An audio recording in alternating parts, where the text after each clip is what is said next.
அஸ்ஸலாமு அலைக்கும். இன்றைக்கும் அல்குரானின் தமிழாக்கத்திலிருந்து அனிசா தொடர்ச்சி பார்க்கலாம். அவுது பில்லாஹி மினஷ் ஷைத்தானிர் ரஜீம். பிஸ்மில்லாஹிர் ரஹ்மானிர் ரஹீம். மேலும் எவர்கள் நம் வசனங்களை ஏற்று நற்செயல்களை புரிகின்றார்களோ அவர்களின் கீழே ஆறுகள் ஓடிக்கொண்டிருக்கும் சுவன பூங்காக்களில் நுழைவிப்போம். அங்கு அவர்கள் என்றென்றும் நிலையாக தங்கி வாழ்வார்கள். அங்கு அவர்களுக்கு மிக தூய்மையான துணைவியார் இருப்பார். மேலும் அவர்களை நாம் அடர்ந்த நிழலில் அமரச் செய்வோம். முஸ்லிம்களே, அல்லாஹ் உங்களுக்கு கட்டளையிட்டிருக்கிறான்.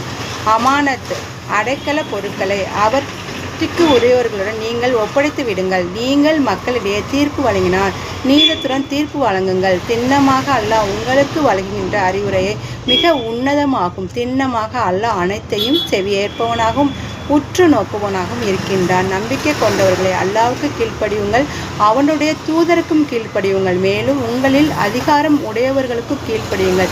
பின்னர் ஏதேனும் விவகாரத்தில் நீங்கள் கருத்து வேறுபாடு கொண்டால் அதனை அல்லாஹ்விடமே அவனுடைய தூதரிடமும் திருப்பிவிடுங்கள். நீங்கள் அல்லாஹ் மீதும் மறுமை நாளின் மீதும் நம்பிக்கை கொண்டோராயின் இதுதான் சரியான வழிமுறையாகும். இறுதி வினையின் கோணத்திலிருந்து பார்த்தாலும் இதுவே சிறந்தது. அஸ்ஸலாமு அலைக்கும்.